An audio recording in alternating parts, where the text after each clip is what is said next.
یہ محمد الرسول اللہ کی نوید ہے، وَهُوَ الصَّادِقُ الْمَصْدُوقُ، وہ سچے ہیں، ان کی صداقت پر خود اللہ گواہ ہے، لہذا وہ دور آ کر رہے گا، اس میں کسی بھی بندے مومن کے لیے کسی شک و شبے کی کوئی گنجائش نہیں۔ اگلی حدیث اگلی سنیے، اب جب یہ دور آئے گا تو عالمی ہوگا، جیو ورلڈ آرڈر نہیں ہوگا، جسٹ ورلڈ آرڈر ہوگا۔ یہ نیو ورلڈ آرڈر NWO، حقیقت میں جیو ورلڈ آرڈر ہے JWO، لیکن اسی کو بدلنا ہے جسٹ ورلڈ آرڈر آف اسلام، اور وہ گلوبل ہوگا۔ دو حدیثوں کا تذکرہ کر دوں۔ حضرت ثوبان حضور کے ایک آزاد شدہ غلام تھے، وہ روایت کرتے ہیں، مسلم شریف کی روایت ہے، یہ صحیحین میں فرماتے ہیں کہ حضور نے ارشاد فرمایا، ان اللہ زوالی الارض فرأیت مشارقها ومغاربها وان امتی سیبلغ ملکها ما زوی لی منها، رواہ مسلم رحمہ اللہ۔ حضور فرماتے ہیں اللہ تعالیٰ نے میرے لیے پوری زمین کو لپیٹ دیا، یہاں تک کہ میں نے اس کے سارے مشرق دیکھ لیے، سارے مغرب دیکھ لیے، اور سن لو مجھ سے، ٹیک اٹ فرام می، میری امت کی حکومت ان تمام علاقوں پر قائم ہو کر رہے گی جو مجھے زمین کو لپیٹ کر اور سکیڑ کر دکھا دیے گئے۔ گلوبل ہوگی کہ نہیں؟ دوسری حدیث سنیے، یہ پھر مسند احمد ابن حنبل کی ہے۔ حضرت مقداد ابن الاسود رضی اللہ تعالی عنہ فرماتے ہیں، حضور نے فرمایا، لا يبقى على ظهر الارض بيت وبر ولا مدر الا ادخله الله كلمة الاسلام بعز عزيز وذل ذليل، اما يعزهم الله فيجعلهم من اهلها او يذلهم فيدونون لها۔ یہ ہے حدیث مسند احمد ابن حنبل کی۔ اور حضرت مقداد فرماتے پھر میں نے کہا اچھا تب تو ہو جائے گی وہی بات، وَيَكُونَ الدِّينُ كُلُّهُ لِلَّهِ، دین کل کا کل اللہ کے لیے ہو جائے گا۔ حدیث کا ترجمہ یہ ہے کہ حضور نے فرمایا، روئے زمین پر نہ کوئی اینٹ گارے کا بنا ہوا گھر رہے گا، نہ کوئی اونٹ کے بالوں کے بنے ہوئے کمبلوں کا خیمہ رہے گا جس میں اللہ تعالیٰ کلمہ اسلام کو داخل نہ کر دے۔ لیکن یہ داخلہ دو طریقے سے ہوگا، بعز عزیز و ذل ذلیل، یا صاحب عزت کے اعزاز کے ساتھ، یا کسی مغلوب کی مغلوبیت کے ساتھ، یعنی یا تو اللہ تعالیٰ ان کا اعزاز فرمائے گا اور وہ کلمہ اسلام کے خود قائل ہو جائیں گے۔ جب گھر والا خیمے والا اسلام لے آئے گا تو اسلام اس کے گھر میں داخل ہوگا، اس کو بھی عزت نصیب ہوگی۔ وَلِلَّهِ الْعِزَّةُ وَلِرَسُولِهِ وَلِلْمُؤْمِنِينَ، عزت و حق ہے اللہ کا، اس کے رسول کا اور اہل ایمان کا۔ اور اگر وہ اسلام قبول نہیں کرے گا تو یؤتُ الْجِزْیَةَ عَنْ یَدٍ وَهُمْ صَاغِرُونَ، چھوٹے ہو کر رہنا پڑے گا، جزیہ دینا ہوگا، اسلام کی بالادستی قبول کرنی ہوگی۔ بتائیے اس کے بعد بھی کوئی شک ہے؟ یہ ہے آسمانی نقشہ۔ یہ اللہ فرما رہے ہیں وَاللَّهُ مُتِمُّ نُورِهِ وَيَأْبَى اللَّهُ إِلَّا يُتِمَّ نُورَهُ لِيُظْهِرَهُ عَلَى الدِّينِ كُلِّهِ وَلَوْ كَرِهَ الْمُشْرِكُونَ، یہ اللہ کا فیصلہ ہے۔ ادھر یریدون لیطفئوا ہے، یہ زمینی نقشہ ہے۔ اب شکل کیا ہے؟ اب میں آپ سے عرض کر دوں کہ ان دونوں کے مابین جو خلا نظر آ رہا ہے، کوئی شخص یقین کے ساتھ نہیں کہہ سکتا کہ اب حالات کا کیا رخ ہوگا، اس لیے کہ ظاہر بات ہے قرآن مجید میں مستقبل کے بارے میں خود حضور سے کہلوایا گیا، وَإِنْ أَدْرِي أَقَرِيبٌ أَمْ بَعِيدٌ مَا تُوعَدُونَ، لوگوں مجھے معلوم نہیں ہے کہ جس بات کی تمہیں خبر دی جا رہی ہے وہ قریب آ چکا ہے یا دور ہے۔ وَإِنْ أَدْرِي لَعَلَّهُ فِتْنَةٌ لَكُمْ وَمَتَاعٌ إِلَىٰ حِينٍ، اور میں نہیں جانتا، ہو سکتا ہے اللہ کچھ اور مہلت دے دے تمہیں، اور کچھ اور آزمائش جو ہے اس کے لیے تمہارے لیے کوئی اور مہلت عطا فرما دے، ہو سکتا ہے۔ تو میں بھی کسی دعوے سے نہیں کہہ رہا، لیکن دو امکانات ہیں۔ امکان نمبر ایک کیا ہے؟ ابھی عالم اسلام کا ایک سالڈ بلاک ہے جو یہودی ورلڈ آرڈر کی نگاہوں میں کھٹک رہا ہے، میں کھٹکتا ہوں دل یزداں میں کانٹے کی طرح. اگرچہ ان کی اسٹریٹجی کیا ہے؟ ایک ایک کر کے ان کے حصے بکھرے کر کے تیا پانچا کرو. ابھی وہ بلاک کون سا ہے؟ ایران ہے، افغانستان ہے، پاکستان ہے اور روسی ترکستان سے آزاد ہونے والی جو ریاستیں ہیں، یہ ایک سالڈ بلاک. یہ عجمی مسلمان عربی نہیں، عربی گئے، یہ نوٹ کر لیجئے. اس لیے کہ عربوں کو اللہ نے فضیلت دی تھی، محمد ان میں سے تھے صلی اللہ علیہ وسلم، یہ رتبہ بلند برا جن کو مل گیا. لیکن ساتھ ہی اللہ نے دھمکی بھی دے دی تھی سورہ محمد میں، ان تتولوا یستبدل قوما غیرکم، اگر تم پیٹھ دکھا دو گے اس مشن کو جو ہم نے تمہارے حوالے کیا ہے، تمہیں ہٹائیں گے، کسی اور کو لے آئیں گے. اور یہ بات ہو چکی ہے 13ویں صدی عیسوی میں، 1258 میں جب سقوط بغداد ہوا ہے، عربوں کے ہاتھ سے عالم اسلام کی قیادت چھین لی گئی، معزول کر دیے گئے. اس کے بعد قیادت کن کے ہاتھوں میں آئی؟ ترکوں کے ہاتھ میں. ترکان تیموری ہندوستان میں، ترکان صفوی ایران میں، ترکان سلجوقی مڈل ایسٹ میں، اور ترکان عثمانی کا تو کہنا ہی کیا ہے. وہ ایشیا مائنر سے چل کر آپ کو معلوم ہے کہ مشرقی یورپ کا کتنا بڑا علاقہ، دی گریٹ آٹومان امپائر اس صدی کے آغاز تک قائم تھی. اس صدی میں عجیب عجیب معجزے ہوئے ہیں. گریٹ آٹومان امپائر جو 3 بر اعظموں پر محیط، نام و نشان ختم. The great U S S R, نام و نشان ختم. اب تو روس صاحب ایک ملک کی حیثیت سے رہ گئے. یہ اس صدی میں دو اور وقت نہیں ہے میں اور آپ کو کیا بتاؤں. اس صدی میں تو بڑے بڑے عجیب عجوبے ہوئے ہیں. بڑی بڑی 2 عظیم جنگیں ہو چکی ہیں، تیسری جو ہے سر پر کھڑی ہے، دور نہیں ہے، جس کو حدیث میں کہا گیا ہے الملحمۃ العظمی، تاریخ انسانی کی عظیم ترین جنگ، اور وہی صلیبی جنگ جس کا آغاز بوسنیا سے ہو چکا ہے. بہرحال اس وقت جو میں کہہ رہا تھا، ورنہ میرے پاس تو یعنی یہ کہ درد دل کہنے کے لیے وقت نہیں ہے، مجھے اپنی بات کو محدود کرنا پڑ رہا ہے. لیکن میں اب آ رہا ہوں اصل موضوع کی طرف، کہ ایک امکان تو یہ ہے کہ اس بلاک میں اسلام کا احیاء ہو، اور اس کے لیے کچھ نویدیں بھی موجود ہیں احادیث نبویہ میں. وہ تو آپ نے سنا ہوگا اقبال کا شعر، میرے عرب کو آئی ٹھنڈی ہوا جہاں سے، میرا وطن وہی ہے، میرا وطن وہی ہے. حدیث میں آتا ہے یخرج الناس من المشرق یؤتون للمہدی یعنی سلطانہ، مشرق سے فوجیں نکلیں گی کہ جو کہ مہدی کی حکومت قائم کریں گی.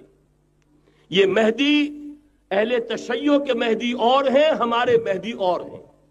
اہل تشیع کے عقیدے کے مطابق ان کے بعد میں امام جو روپوش ہو گئے تھے وہ امام مہدی ہے، وہ ظاہر ہو جائیں گے. ابھی امام غائب ہیں، پھر وہ ظاہر ہو جائیں گے. ہمارے نزدیک یہ مہدی پیدا ہوں گے یا ہو چکے ہوں، اور یہ ہوں گے حضرت فاطمہ کی نسل ہی سے رضی اللہ تعالی عنہا. لیکن عالم عرب کے اندر پھر ایک طاقت بن کر ابھریں گے، باطل کی قوتوں کے خلاف جہاد کریں گے. لیکن ان کو مدد آئے گی 2 طرف سے. ایک زمینی مدد آئے گی مشرق سے، ایک آسمانی مدد آئے گی. عیسیٰ ابن مریم کا نزول، حضرت مسیح علیہ السلام جو زندہ آسمان پر اٹھائے گئے تھے نازل ہوں گے. اور در حقیقت ان 2 مددوں کے نتیجے میں پھر یہود کا قلع قمع ہوگا، اور یہی گریٹر اسرائیل ان کا گریٹر گریو یارڈ بن کر رہے گا، عظیم تر قبرستان بن کر رہے گا. اس کی بڑی واضح حدیثیں موجود ہیں، اس کی بڑی تفصیلی خبریں موجود ہیں. یہ احادیث کی کتب کے اندر بدقسمتی سے ہماری اس کی طرف توجہ نہیں. ایک تو یہ ہو سکتا ہے. اسی طریقے سے ایک اور حدیث ہے، یخرج من خراسان رایات سود، اور یہ مسلم شریف کی روایت ہے، نوٹ کیجئے گا، نہیں ترمذی شریف کی روایت ہے. یخرج من خراسان رایات سود لا یردها شیء حتی تنصب بایلیا. اور خراسان حضور کے زمانے میں آج کے افغانستان کا نام تھا. یہ افغانستان میں جو جہاد ہوا ہے غلطیاں ہوئی ہیں اور غلطیوں کا خمیازہ بھگت رہے ہیں. یہ تو اللہ تعالیٰ کی سنت ہے جس میں اللہ نے صحابہ کو بھی ایگزمپٹ نہیں کیا، غلطی کی سزا دی ہے. 35 صحابہ کی غلطی غزوہ احد میں ہوئی، جہاں سے حکم تھا کہ مت ہٹنا، 50 میں سے 35 ہٹ گئے. نتیجہ کیا نکلا؟ فتح شکست میں بدل گئی، 70 صحابہ شہید ہو گئے. اللہ تعالیٰ نے فرمایا وَلَقَدْ صَدَقَكُمُ اللَّهُ وَعْدَهُ إِذْ تَحُسُّونَهُم بِإِذْنِهِ حَتَّىٰ إِذَا فَشِلْتُمْ وَتَنَازَعْتُمْ فِي الْأَمْرِ وَعَصَيْتُم مِّن بَعْدِ مَا أَرَاكُم مَّا تُحِبُّونَ. مسلمانوں ہم سے گلہ نہیں کر سکتے، ہم نے اپنا وعدہ سچا کر دکھا دیا تھا جبکہ تم انہیں گاجر مولی کی طرح کاٹ رہے تھے، لیکن جب تم ڈھیلے پڑ گئے، تم نے ڈسپلن کو توڑا، تم نے اختلاف کیا تو سزا دی. تو اگر صحابہ کرام رضوان اللہ تعالی علیہ مجمعین خیر الناس بعد الانبیاء، پوری نوع انسانی کے اندر انبیاء کے بعد بلند ترین انسان، اگر ان کی بھی غلطی کا خمیازہ جو ہے اللہ نے چکھایا، کیوں چکھایا؟ ضروری تھا، آئندہ کے لیے سبق ہو جائے. وَلِيُمَحِّصَ مَا فِي قُلُوبِكُمْ، تاکہ تمہارے دلوں کے اندر اگر کہیں کوئی کھوٹ ہے اور پاک کر دیں ہم. اس لیے بہرحال غلطیاں ہوئی ہیں افغانستان میں. ایک امام کے ساتھ بیعت نہیں تھی، بلکہ بدقسمتی اور پڑھ کر یہ ہے بیعت کر کے توڑ دی. عبد الرسول سیاف صاحب کے ہاتھ پر ہمارے پاکستان کے 7 گروپ جو تھے، انہوں نے عین حرم میں بیٹھ کر بیعت کی اور پاکستان آ کر بیعت توڑ دی. سزا اس کی مل رہی ہے. آپس کی خانہ جنگی یوں ہی نہیں ہو رہی، کوئی سبب ہے. لہذا یہ سزا تو ملے گی، لیکن جتنا خون یہاں پر خلوص کے ساتھ دیا گیا ہے اس کی مقدار بھی کم نہیں ہے. یہاں سے خیر برآمد ہوگا. اور دوسری بات اپنے بارے میں نوٹ کر لیجئے، یہ پاکستان، بچا کھچا Pakistan, what remains of Pakistan, یہ اصل میں ہے کیا؟ مولانا بہت خوبصورت انداز میں فرما رہے تھے، یہ 313 نہیں تھے، اسلام تھا. اسی طرح نوٹ کیجئے، پاکستان نہیں ہے، 4 صدیوں کی تجدیدی مساعی کا حاصل ہے. آپ نے کبھی نوٹ کیا ختم نبوت کے بعد اب سب سے اونچا منصب کس کا ہے؟ مجددین. سنن ابی داؤد کی روایت، ان اللہ یبعث فی هذه الامہ علی راس کل 100 عام من یجدد لها دینها. اور نوٹ کیجئے کوئی بات ہے، 1000 برس تک سارے مجدد عالم عرب میں پیدا ہوئے. جیسے ہی دوسرا 1000 سال شروع ہوا، الف ثانی کا مجدد اعظم شیخ احمد سرہندی کہاں تھا؟ صنم خانہ ہند میں. حاضر ہوا میں شیخ مجدد کی لحد پر، وہ خاک کے ہے زیر فلک مطلع انوار، گردن نہ جھکی جس کی جہانگیر کے آگے، جس کے نفس گرم سے ہے گرمی آرات. وہ پھر 12ویں صدی کا مجدد اعظم امام الہند شاہ ولی اللہ دہلوی، 13ویں صدی کا مجدد اعظم سید احمد بریلوی، اس کے خون کا امین اور اس کے ساتھ کے شہداء کے خون کا امین، ان کے جسموں کا امین آپ کا خطہ ہزارہ، آپ کا خطہ سوات، اس میں ان کی جانیں ہیں جو دی گئی ہیں. اور وہ نہایت میں آپ سے عرض کر دوں، دور صحابہ کے بعد اتنا خالص اسلامی جہاد پوری مسلمان تاریخ میں نہیں ملے گا جتنا وہ تحریک شہیدین کا. 14ویں صدی ہجری میں شیخ الہند جیسا مجاہد اعظم کہ انگریز نے گرفتار کر کے قید بھی کیا ہے، تو کہاں؟ ہندوستان میں نہیں، کہاں؟ جزیرہ سائرس، کیا نام تھا؟ مالٹا، جزیرہ مالٹا بحر روم میں. اقبال کے نفس سے ہے لالے کی آگ تیز، ایسے غزل سرا کو چمن سے نکال دو. کہیں ہندوستان کی کسی جیل میں ہوا تو شاید اس کے نفس کی گرمی ہی سے کوئی حرارت پیدا ہو جائے. اور اسی صدی میں 14ویں صدی ہجری میں اقبال جیسا مفکر، اسی 14ویں صدی ہجری میں مودودی جیسا مصنف، اسی 14ویں صدی ہجری میں مولانا الیاس جیسا مبلغ رحمہم اللہ، عظیم شخصیتیں آج پورے عالم اسلام میں آپ کو تبلیغی دوست ملیں گے۔ یہ کہاں سے شروع ہوئی تحریک؟ دہلی کی ایک چھوٹی سی مسجد سے، وہ مسجد بنگلے والی اب تو بڑی عالیشان ہو گئی ہے، جب وہاں شروع ہوا تھا کام بڑی چھوٹی سی مسجد۔ یہ سارے کام یہاں کیوں ہوئے؟ پورا عالم اسلام آزاد ہوا، کہیں نعرہ اسلام کا نہیں لگا، کہیں عرب قومیت پر، کہیں کسی اور عصبیت پر تحریکیں چلی ہیں، صرف تحریک پاکستان تھی کہ پاکستان کا مطلب کیا؟ لا الہ الا اللہ۔ کوئی سبب ہے کہ یہاں قرارداد مقاصد پاس ہوئی، حاکمیت اللہ کی ہے، کہ اکبر نام لیتا ہے خدا کا اس زمانے میں۔ یہ سارا ماضی سامنے رکھیے اور حضور کی دی ہوئی پیشین گوئیوں کا مستقبل سامنے رکھیے، ان دونوں سے ثابت ہوتا ہے اس خطہ ارضی سے کچھ ہونا ہے۔ اگرچہ بھٹکے ہوئے ہیں لیکن کبھی بھولی ہوئی منزل بھی یاد آتی ہے راہی کو، اور بھٹکے ہوئے آہو کو پھر سوئے حرم لے چل، اس کی ضرورت ہے۔ مسلمان کو پھر اس کا مقصد یاد دلایا جائے۔ پاکستان اس لیے نہیں بنایا گیا تھا کہ ہمارے ہاں ٹاٹے اور برلے نہیں تھے تو ہمارے پاس اس کے بھی باپ وجود میں آ جائیں، اس لیے تو نہیں بنایا گیا تھا۔ پاکستان اس لیے نہیں بنایا گیا تھا کہ جاگیرداروں کی جاگیرداریاں محفوظ ہو جائیں، پاکستان اس لیے تو نہیں بنایا گیا تھا۔ اور یہ کہ نمازیں اور مسجدیں تعمیر ہو جائیں، مسجدیں تو امریکہ میں تعمیر ہو رہی ہیں، عالی شان سے عالی شان، اس لیے پاکستان نہیں بنا تھا۔ آج بھی مسلمان، میں معذرت سے عرض کر رہا ہوں مولانا سے، آج بھی بھارتی مسلمان کی ایوریج نمازی ہونے کے اعتبار سے پاکستانی مسلمان سے کہیں بہتر ہے۔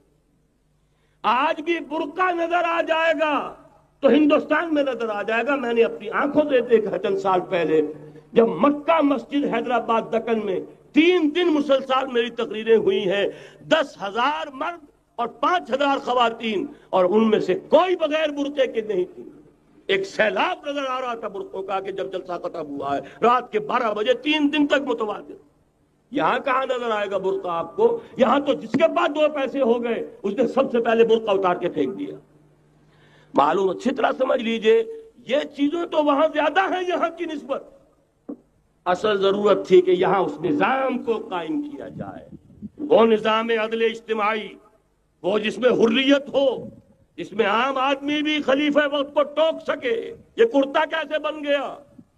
ایک خاتون بھی کھڑی ہو کر دامن پکڑ لے، عمر تمہیں کیا حق ہے کہ ہمارے مہر کے اوپر پابندی لگا رہے ہو، جبکہ اللہ نے نہیں لگائی۔ اللہ قرآن میں قنطارہ کا لفظ استعمال کر رہا ہے۔ ڈھیروں سونا دے دے کوئی شخص اپنی بیوی کو مہر کے اندر، طلاق دیتے وقت اس میں سے کچھ نہیں لے سکتا، آپ کون ہوتے ہمارے حق کے اوپر پابندی لگانے والے؟ اور عمر نے کہا، آج ایک بڑھیا نے وہ اب عمر کو دین سکھایا، آرڈیننس واپس۔ حضرت سعد بن ابی وقاص رضی اللہ تعالی عنہ جو فاتح ایران تھے، وہ گورنر ایسے ہی نہیں بن گئے تھے ریوڑیاں بٹی ہو اور گورنری مل گئی ہو، وہ تو خود فاتح تھے ایران کے، اس لیے گورنر تھے۔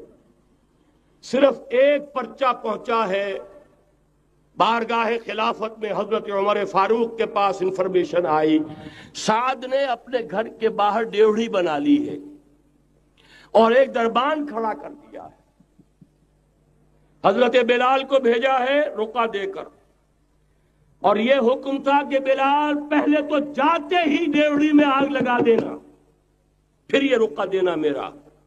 اور رقعے میں لکھا ہوا تھا، ہے سعد، لوگوں کو ان کی ماں نے آزاد جانا تھا، تم نے انہیں اپنا غلام کب سے بنا لیا ہے؟ یہ دربان کھڑے کر دیے اپنے آگے۔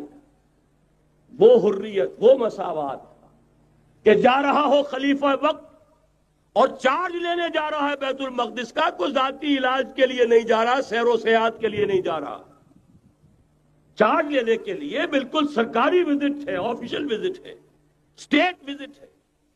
اور حال کیا ہے؟ 700 میل کا فاصلہ طے کرنا اور ایک اونٹنی، کوئی انٹوریج نہیں، کوئی خدم و حشم نہیں، کوئی جمبو جٹ بھرے ہوئے نہیں، کچھ نہیں، ایک اونٹنی، ایک خادم۔ اس ایک اونٹنی پر چونکہ راستے کا راشن بھی ہے لہذا 2 آدمی نہیں بیٹھ سکتے، ایک بیٹھ سکتا ہے۔ ایک منزل، خلیفہ وقت بیٹھا ہوا ہے اوپر، اور خادم نکیل پکڑ کر چل رہا ہے. اگلی منزل خادم اوپر بیٹھا ہے اور خلیفہ وقت عمر بن الخطاب رضی اللہ تعالی عنہ اور وہ آگے آگے نکیل پکڑ کر چل رہے ہیں. یہ نظام چاہیے آج نوع انسانی کو. اس کے انتظار میں، اس کی تلاش میں نوع انسانی نے کتنے تجربے کر لیے، کیسی چھلانگیں لگائیں، ملوکیت ختم کی، آسمان سے گرا کھجور میں اٹکا، جمہوریت آئی نام نہاد، لیکن وہ سرمایہ دارانہ نظام بن کر آگے سے بڑھ کر لعنت بن گئی. پہلے جاگیردار مسلط تھا، اب سرمایہ دار اور کارخانے دار مسلط ہو گیا. اس سے نکلنے کے لیے زور لگایا، کمیونزم کی طرف گئے، چھلانگ لگائی، اب ایک پارٹی ڈکٹیٹر بن کر بیٹھ گئی. انسان رست از یک بنتا افتاد در بندے جگر، ایک چیز سے غلامی سے نجات پاتا ہے، دوسری میں پھنس جاتا ہے. اور کیوں؟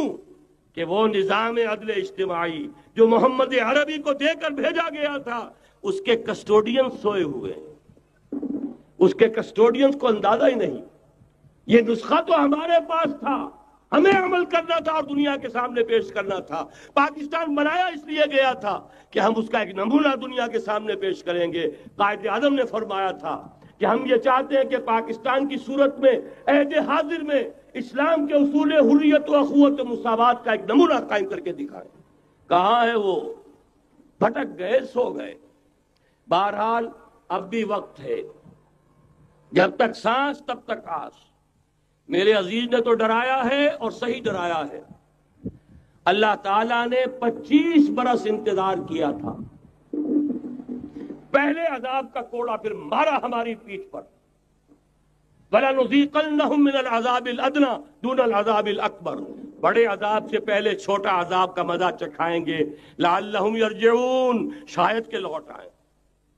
وہ ہم سے 1000 میل کے فاصلے پر ہوا تھا، اگرچہ 93,000 ہمارا کڑیل جوان، جن میں غالباً 43,000 فوجی، اور یہ کہ تقریباً اتنی تعداد میں جو غیر فوجی تھے، وہ اس ہندو کے غلام بنے، قیدی بنے، جن پر 800 برس تک، کہیں 600 برس تک، کہیں 1000 برس تک حکومت کی تھی. اتنی بڑی شکست کا کلنک کا ٹیکا ہماری پیٹھ پر پڑا. پہلے عذاب کا کوڑا آ گیا تھا. 25 برس ہو گئے تھے قمری حساب سے، نوٹ کر لیجئے. یہ نہ سمجھئے 24.25 برس ہوئے تھے، 24.25 برس قمری حساب سے 25 برس تھے. اور اب نوٹ کر لیجئے اگلے 25 برس کے پورے ہونے میں اگلے رمضان کی 27 تاریخ تک صرف مہلت ہے. نصف صدی پوری ہوا چاہتی. کوئی عجب نہیں اس عذاب الادنیٰ سے بعد ہم جاگے نہیں، ہوش میں نہیں آئے. کوئی عجب نہیں کہ بڑے عذاب کا کوڑا ہماری پیٹھوں کو برس جائے. لیکن مجھے یہ یقین ہے، نوٹ کر لیجئے، اگر یہ دوسرا امکان ہو گیا، خدا نہ خواستہ اللہ کے عذاب کا کوڑا ہماری پیٹھ پر برسا، مجھے یقین ہے اللہ ہندوؤں کو مسلمان بننے کی توفیق دے گا. لیکن اسلام کا بول بالا اسی خطے سے ہوگا. تاریخ میں یہ ہو چکا ہے آیا فتنہ تاتار کے افسانے سے، پاسباں مل گئے کعبے کو صنم خانے سے. تاتاریوں کے ہاتھوں کروڑوں مسلمان قتل ہوئے، لیکن اسلام نے تاتاریوں کو فتح کر لیا. اور پھر اسلام کا مسلمانوں کا دوسرا دور عروج انہی تاتاریوں کی مختلف شاخوں کے تحت ہوا. وہ تاتاری ہی تو تھے، وہ سارے ہورس، ٹرکش ہورس، ترکان تیموری، ترکان صفوی، ترکان سلجوقی، ترکان عثمانی، وہی تو سٹاک تو وہی ہے آیا فتنہ تاتار کے افسانے سے، پاسباں مل گئے کعبے کو صنم خانے سے. اس لیے کہ حضور نے فرمایا مشرق سے ہوگا، جہاں سے فوجیں چلیں گی. تو کوئی عجب نہیں. بہرحال یہ 2 امکانات ہیں، لیکن اس کا فیصلہ تیرے ہاتھوں میں ہے، دل یا بدن. سیدھی بات.